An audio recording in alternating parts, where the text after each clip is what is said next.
Hello, I'm Alex Neary, and here with me today we have... Mr. Hessong, Superintendent of Osage City Schools. Alrighty, Mr. Hessong, I've got some questions for you. Great, I'm looking forward to it. Where are you from? I was originally born in Fort Scott, Kansas, southeast Kansas.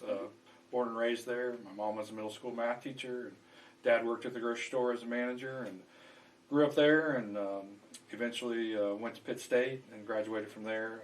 Started my teaching career at Pleasanton Junior Senior High. Coached basketball and golf and taught science, high school science, and then went to Frontenac for 17 years. And then Meridazine for 2 years, as superintendent, Fort Scott for 4 years, the last 4 years, and then came here as my first year in Osage City. So you've done a little of everything. Yeah, I've been around a little bit, so I've been seeing different educational facilities and way things are. So I feel like it makes me well-rounded to come in and look at things differently. So, but that's a little bit quick about me. How long exactly have you been in the education business? So officially 26 years. This is my 26th year in education. I don't know how many as an admin, 12, 14 years, something like that. But 26 years. I got into the school system early coaching before I was a teacher. While I was in college, I did some coaching and did some of that. So I don't count those years, but officially it's 26 years in education. So. What made you first go into education? Well, at first, to be honest with you, I wanted to coach, and I knew that was part of the pathway, to coach and do that. But once I started teaching and seeing that, I just fell in love with helping kids and giving them the opportunity to succeed, whether it was in the classroom, on the court, and eventually transitioned into that administrator where I was coaching adults as opposed to coaching kids. So, but to be honest with you, it was just to get into coaching. Yeah, what's something you would like to tell us about yourself or your family? Yeah, so I have 3 kids of my own. I have a 21-year-old Grant who's in college now. I have the son that's Trenton, that's 20. He works for the Kansas Department of Transportation in Pittsburgh. And then I have a daughter who's a senior at Girard High School, so she's about ready to graduate. So I'm married to Marcia. She's from the Melbourne area, and she has 2 kids of her own to do that. So kind of a blended family. But everybody gets along real well, so it's been a good transition there. That's always good. Yeah. Now, what's important to you? When it comes to education, it's about opportunities for kids and the staff. I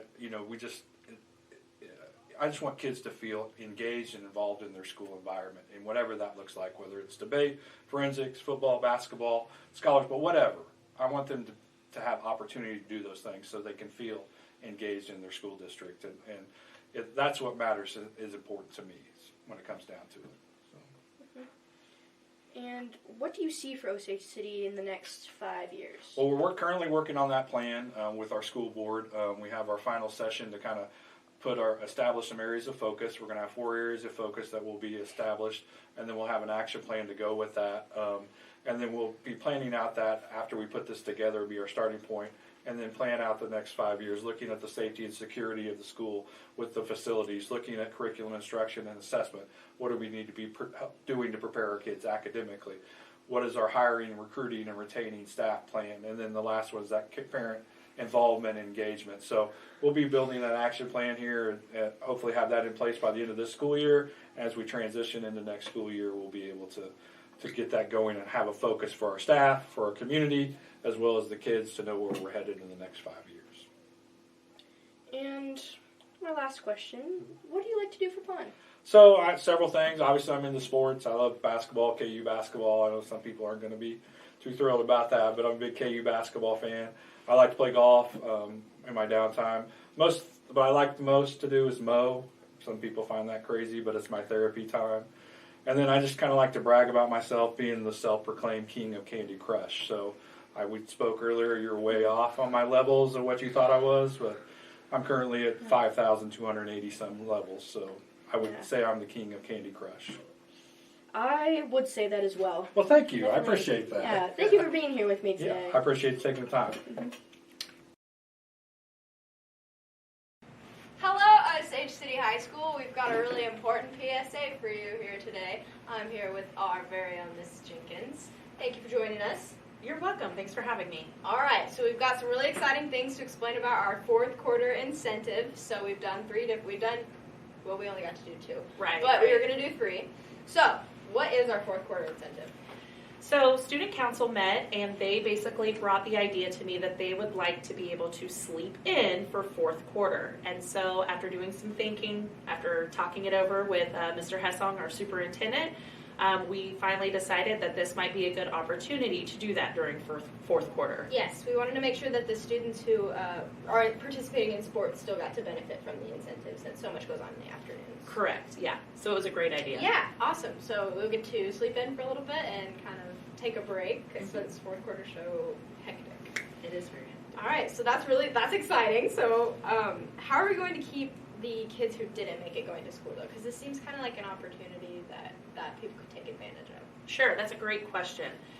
So what our plan is that on May 5th, we will take a look at your grades. So that's a Friday. It doesn't mean that grades are final then, because the actual, you guys are still going to have classes, you're still going to have finals that you need to take, and so it's not going to be final. Your grades are not going to be final until May 17th.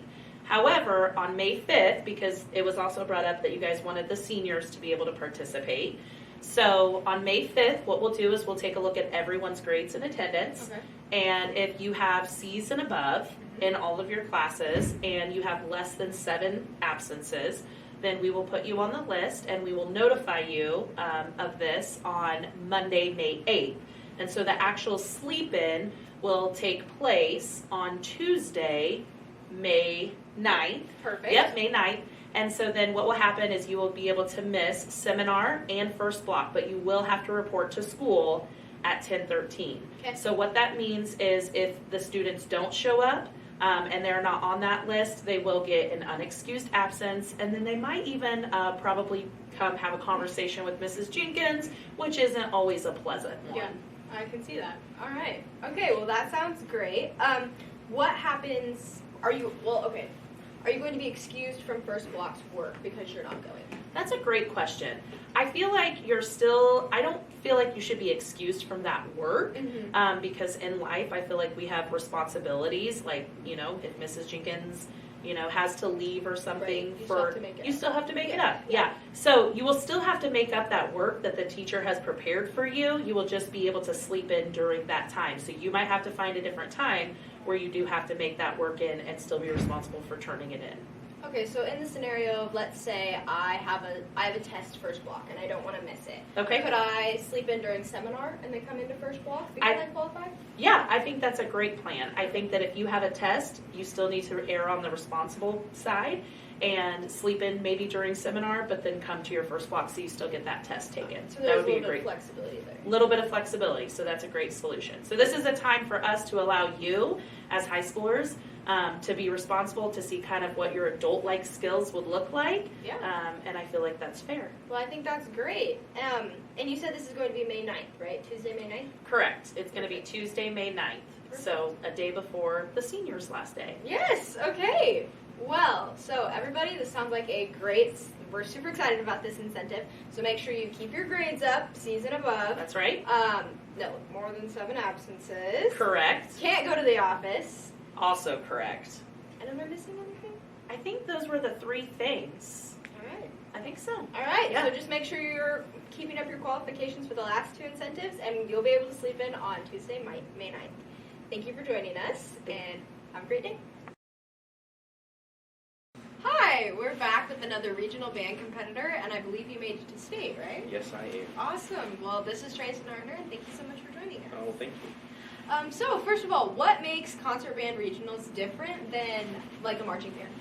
I would say that concert is more formal and professional-wise, like a business interview. You have to go in and you have to be on point, you have to be precise and more or less perfect. Whereas marching band, you get to kind of feel and march with the music, dance with it, and then you get to play loud and express yourself a lot more than you could in like concert band. Absolutely, and there's more people, Oh yeah, so I would assume that makes the environment better. makes it a lot more. Yeah, absolutely.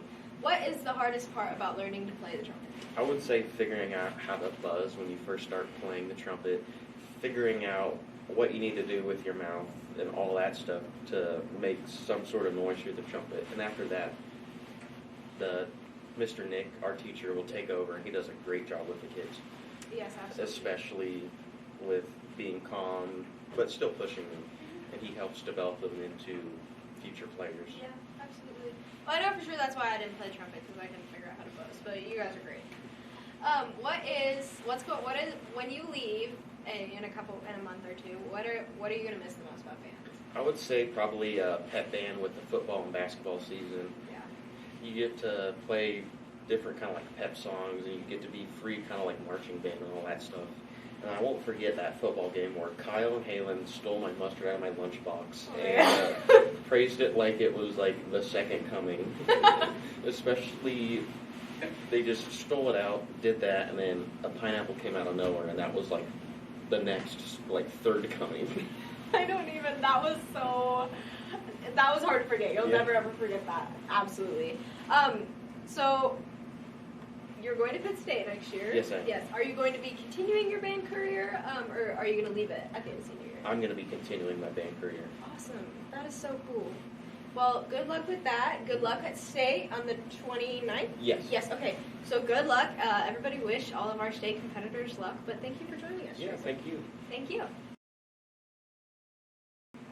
Hi, I am here with Miss Kaylee Boner, and she went and competed at regional bands. So we're gonna ask her some questions about how it went because it's really interesting, and they did really great. So, Kaylee, have you ever been to regional band before? No. No, this is your first time. Were you nervous? Very. What all were you nervous about? I was nervous that I thought they were like gonna laugh at me or something. You thought you were just gonna walk in the room and it was like everybody's worst nightmare. The judges laugh at you. That's fair. That's fair. Well, and now that you've come out of regionals, what do you think you learned from them? Just to not be as nervous because it's not that big of a deal. And they see so many people playing, they don't really care. Okay. So do you think you can like apply that to next year and maybe go a little bit farther? Yeah, even because I played a solo and I played in a small group, and at the small group it was a lot better. Okay. Do you think that the other people helped you feel like not as nervous? Definitely. Awesome. Well, thank you so much for joining us. Good luck the rest of the year, but congratulations on all of your accomplishments. Hello, I'm Allison Neary, and this is sports. Starting off with softball, they have a record of 10-1. They are ranked 9th in the state, and they have a recent win against Prairie View. Now, baseball, their record is 9-2. They are 17th, and they split with Prairie View at the last game. Golf won first meet, 3rd at Burlington, and 2nd at Council Grove, and continue to work towards regionals. Owen is currently 16th in our state.